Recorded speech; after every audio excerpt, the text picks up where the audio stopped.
YouTube. Stu B520 here. Little video on my M&P lineup and where I'm at with my M&P lineup. All right, so years ago when I started my first, when I started my journey into handguns and firearms, my first handgun was an M&P9 first gen, full size. This pistol right here. Even though it's not the same pistol, it's this model.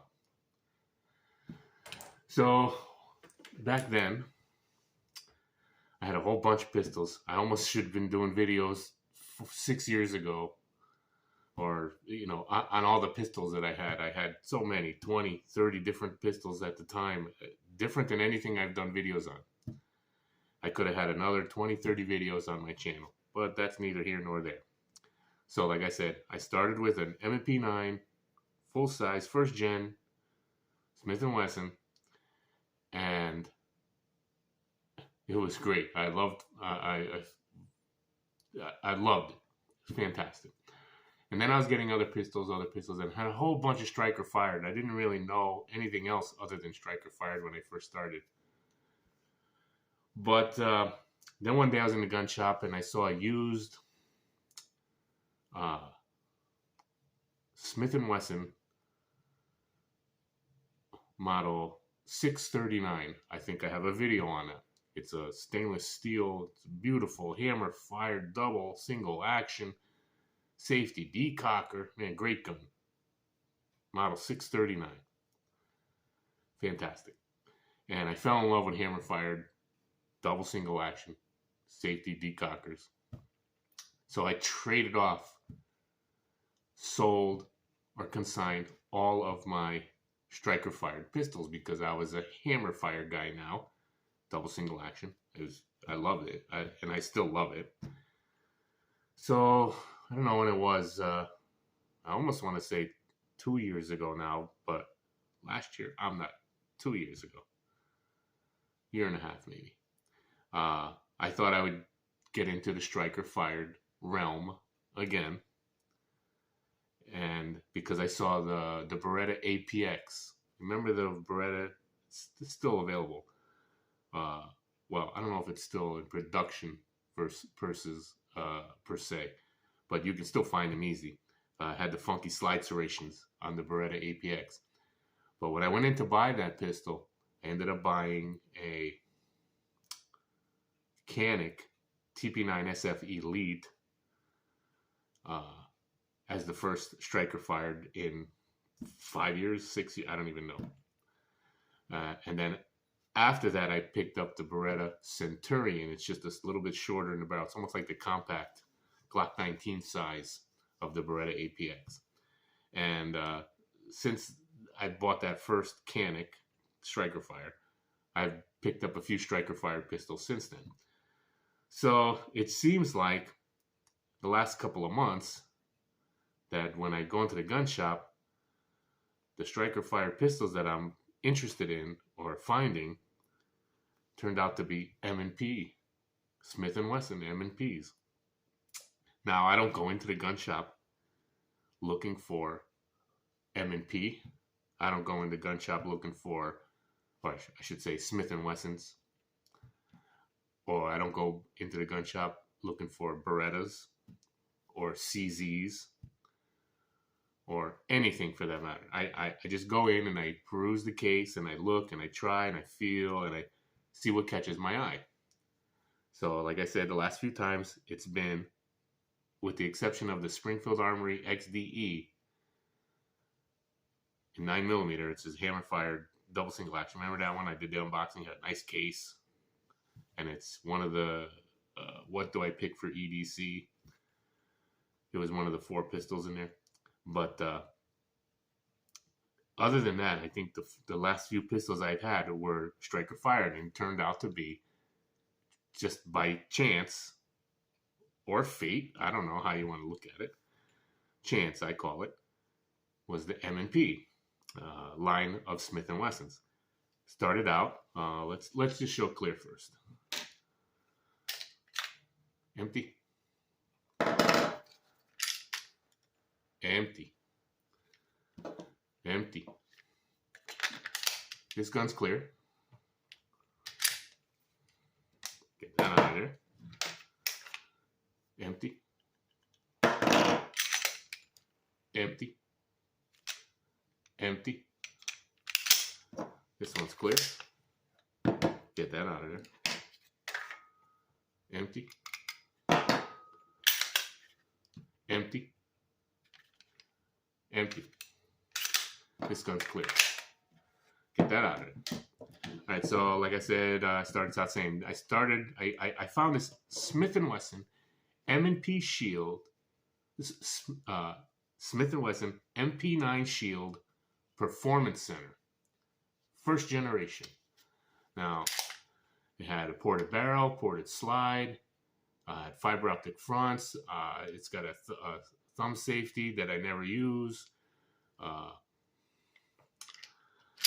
And I supposedly the performance center on whatever gen it is better than the stock trigger. They were tuned a little more performance center versus another gen 1. But yeah, I don't know about that. Triggers all seem the same. I'll get into the triggers after. But let me tell you about this pistol. Fantastic. My carry gun is the CZP-01. Double single action. Hammer fired. Decocker. Now, this one, I put a little grip sleeve on it. And it does double duty as my carry gun. Well, not double duty. I shouldn't say that. It plays a 50% role in my carry. It's in my rotation with my P01. Half the time I'm carrying this like to work. This is great for work. Carries fantastic. This is the best carrying pistol, in my opinion, for concealed carry that I've ever had. Best one. Comfort. Now, I've been carrying a full-size pistol. I carried the Beretta PX4 Storm for 3.5, almost 4 years. I'm not exactly sure. And every gun I bought was going to replace the Beretta. But, and it turned out the CZP-01 finally replaced the Beretta PX4 Storm. But now this one, man, this is a great gun. It feels so good in the hand. Fantastic. Okay. Performance Center. Shield. M&P9 Shield. First generation. Great gun. Great gun. I got my plenty of rounds through this. Over 300 now. Everything from couple, 2, 3 different hollow points.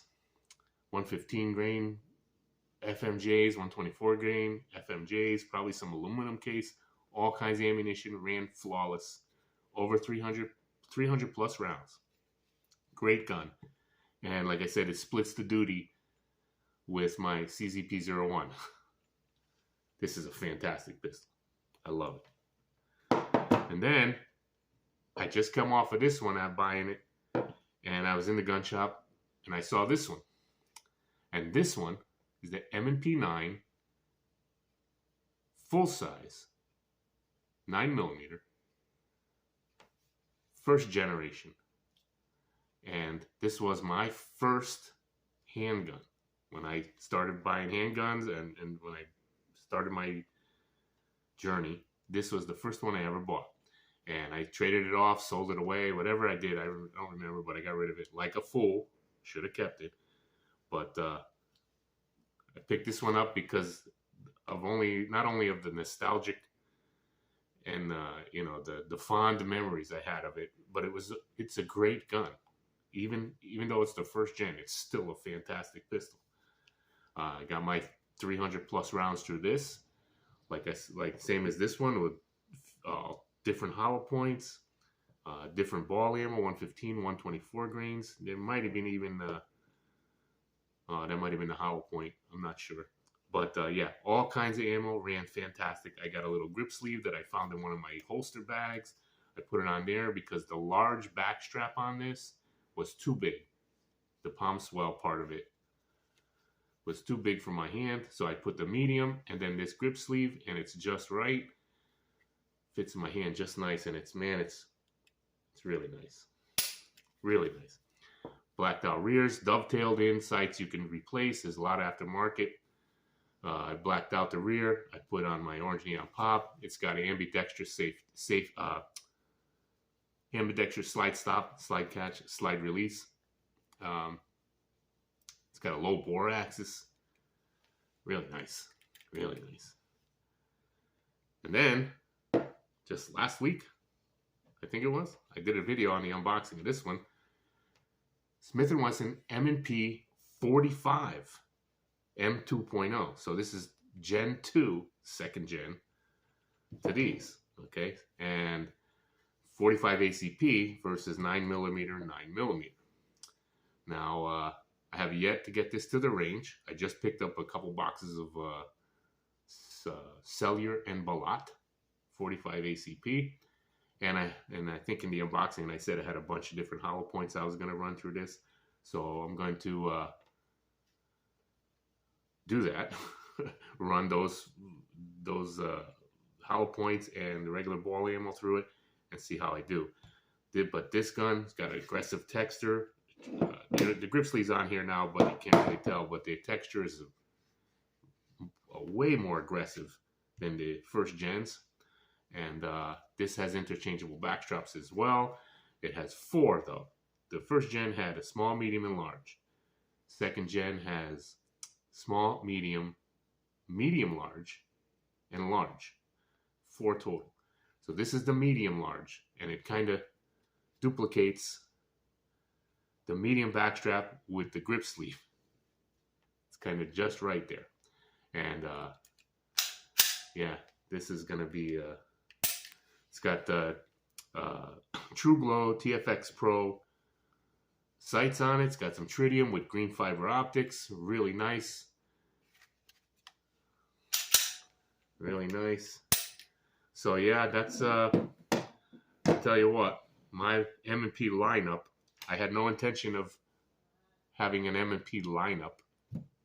It's just luck of the draw. By chance, that's the one that catches my eye. One day it was this. And, you know, if next time it could be a Glock, who knows? Some of my videos, the which do I pick for EDC video, a couple of people said, get a Glock. If that's the one that catches my eye that day, I will, because I've had Glocks on the counter. Glock 19, Glock 17, Glock 21. I think that's 45 ACP. My buddy has one. It's a big pistol. It's probably maybe a little bit bigger than this. I'm not exactly sure, but yeah, I'm not saying no to Glock. It's just that's not the one that caught my eye that day. But this is my M&P lineup. 2 for sure great guns, and 1 that will be great. There's no doubt in my mind that this gun's going to run, and it's going to run really well. It's got that metal chassis in there to give it some rigidity and some weight. It's got a lot of weight. I don't know how much this weighs, but it's heavy. Yeah. And yeah, people talk about those triggers from the first gen to the second gen. The second gen was supposed to have a better trigger. I don't know. I don't know if it does. I don't know. Let's see. First gen, you hear that? Clickety clackety, creepily, crunchy. You can feel it. Gen 2, M2.0. Can hear that. Crunchy, clickety clackety. You can feel it too. Okay, so you got take up. You're on the wall quicker here. There's also another little, I don't want to say false wall click. I don't know what that is, but just that clickety clack in there. So you're on the wall quicker here, like I said. I don't know. Nope. So let's see, reset. Right there, right there. You're As soon as you're off the reset on the first gen, you're on the wall. This one, you come off the reset, and you got a little bit of that crunch. So I don't know if the trigger's any better. They say it is, but I don't know. That's what I was saying before about the performance center in whatever generation they were supposed to be, because it's the performance center, got, you know, extra features like the fiber optics, the ported barrel. The trigger was supposed to be tuned a little bit for that generation. So Gen 1 Performance Center was supposed to be better than the stock Gen 1s, and the Performance Center M2.0's second gen was supposed to be better than the stock trigger in the 2.0s. But I don't know.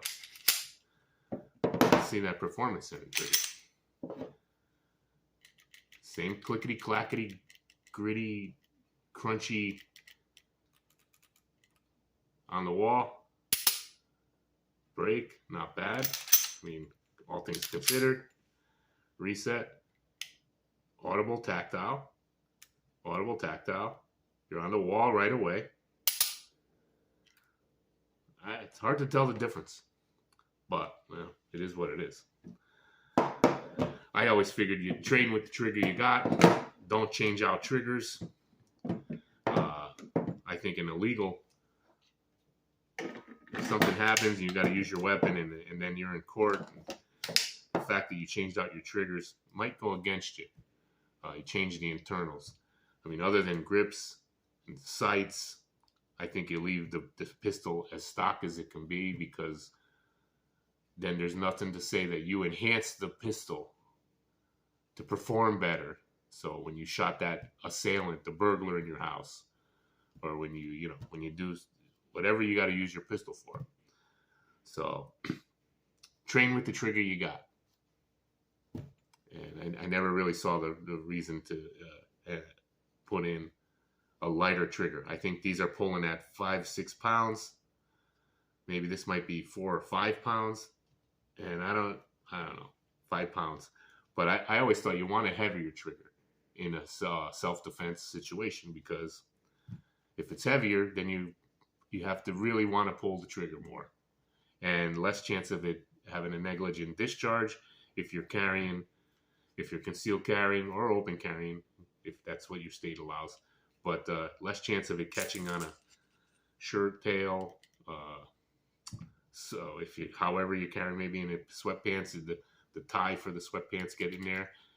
If it's a heavier trigger, there's less chance of it's going off. So I don't know, but that's just my thought on that. So what are your thoughts, YouTube?